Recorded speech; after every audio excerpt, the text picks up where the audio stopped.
Recently we invited people to tell us how the Welfare Reform Act 2012 will affect their lives. This is what they had to say. I don't look for much. All I want to do is function and be a member of society. It's not been properly thought out. As a taxpayer, I expect the government to do better. We're already on the poverty line. I'm going to struggle. My family's going to struggle.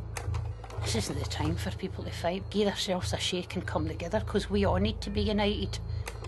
I think the welfare reforms are the worst thing that could ever happen to Britain.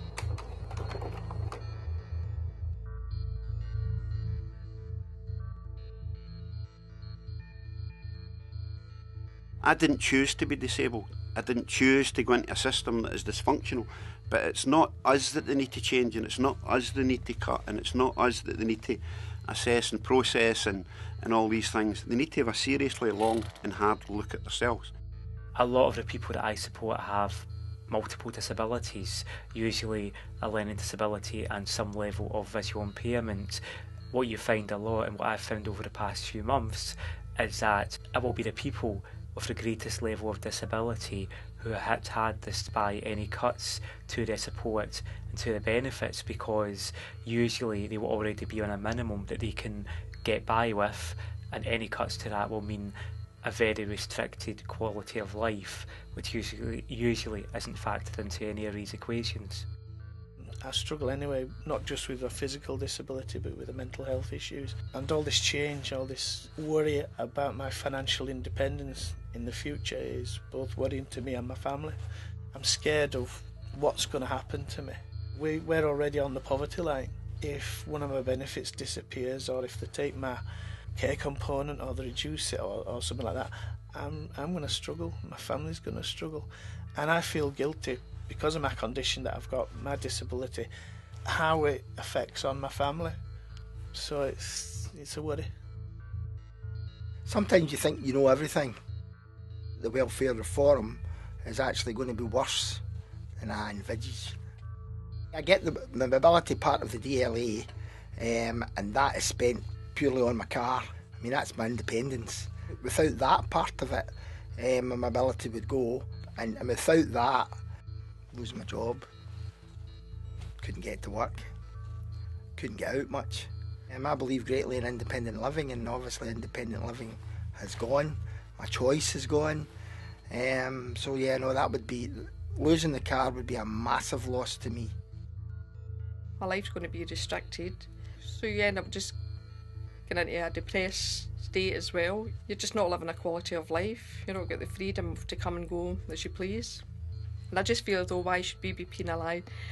Some of us are still working, although we're working with a disability. Yet there's other people in society that are not even willing to do a day's work in their life. I'm really worried about how am I going to live on if they cut the benefits, because it's cutting down on money and probably my social life. If they took my DLA off me, that would be my motor. Now, I can't walk, so you come to Kelty and Fife and try and go on a bus. They didn't allow you to take a scooter on a bus in the first place, because we didn't get accessible buses. And knowing that part of Fife, you maybe get one a day if you're lucky. And there is no way my right leg doesn't work, it's partially paralysed, and I have problems with my pelvis, and I've got arthritis in both hips. My body's knackered, it's a wee bit more knackered, but I speak for a living, sitting in meetings and everything, so what stopped me from working? Doesn't matter what I do, for my backside sometimes, but I still get back up and fight again.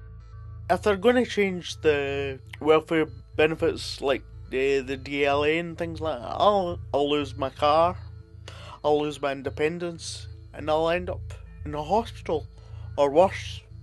It's not just worrying, I'm really terrified for myself and other people that are really impoverished. I get my mobility benefit, and that goes in my car. Without the car, I couldn't get anywhere. And for what I've seen, I probably will end up with no car, and I won't be going anywhere. The size of the cuts and how it's going to affect all the different areas was the frightening bit, and how much it's taken out the local economy. That was just absolutely terrifying, and I know there's worse to come.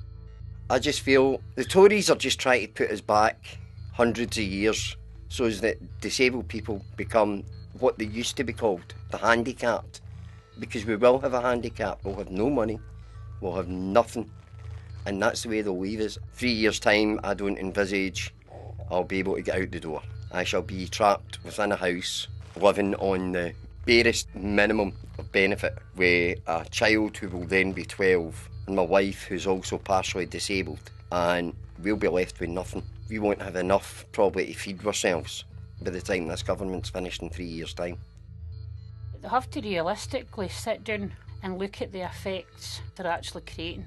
There's 1,000 folk committed suicide.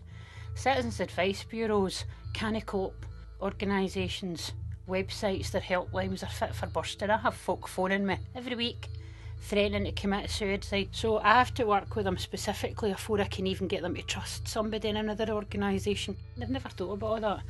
All their tests and their paperwork, they've never took into consideration about people's mental health problems or learning difficulties. Somebody sat at the top of the tree saying we have to make these cuts, but actually the money that they're meant to be saving, they're actually losing money because they're paying out more money for the appeals and the tribunals than they're actually saving. So they just haven't thought about it, eh? Because I'm working, I think I might be okay, but it's mostly my friends I'm concerned about, because a lot of those guys are not in that fortunate position. I don't mind paying for things, but I know that psychologically it has an effect on people if they're not able to take a turn. They can't see the long-term effect that it's going to have on a lot of people's lives, really. To even think about taking the benefits off the people that generally need it is wrong in so many levels. I'm just not happy with it at all. Very frightened. And very frightened for the long-term prospects, because, you know, there's all these rumours going about, but they're starting to become reality. When multiple sclerosis came and chapped my door, that was scary.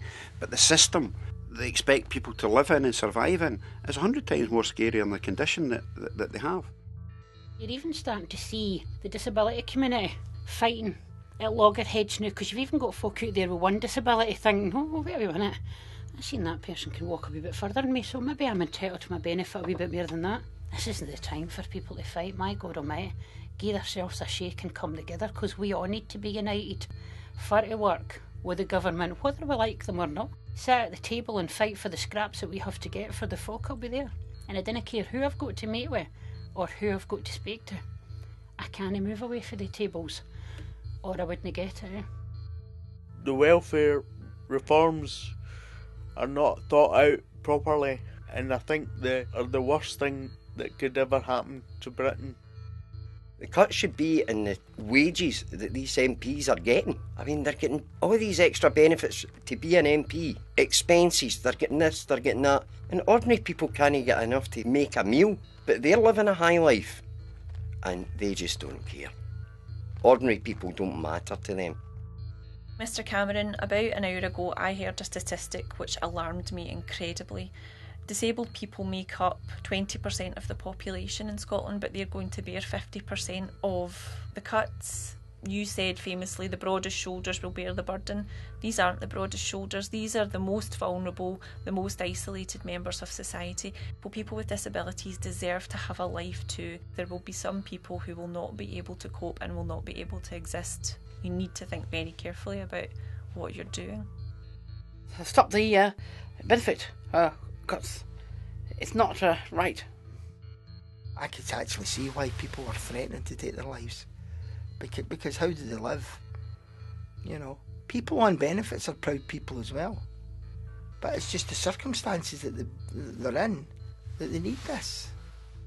We have tried very hard all our lives to do the right things, be valued members of society. Now they're not sure that we're not the same as everyone else. Completely wrong. We're going to be the hardest hit.